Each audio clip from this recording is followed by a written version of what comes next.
My dear Muslim brothers and sisters, let us all think about our worldly life. What are we doing in this world? Did we forget about the Qiyamah, the day of resurrection?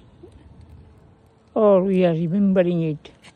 If we remember, then our activities will be according to the guideline given by Allah subhanahu wa ta'ala in the Quran Majid, and the Prophet Muhammad sallallahu alaihi wasallam has shown the path so that we all are given Jannah on the day of Qiyamah. The day of Qiyamah, the day of resurrection, the day of judgment will be very hard for some people and will be very soft, and very, very chosen things will be given on this day, so that Allah subhanahu wa ta'ala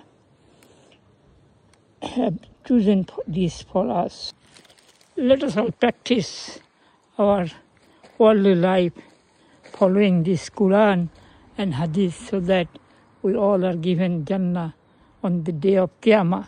We all should remember about these days. May Allah subhanahu wa ta'ala give us tawfiq to enter into the Jannah and be escaped from the hellfire. وَمَا تَوْفِيقِ إِلَّا بِاللَّهِ اللهم آمين ثم آمين.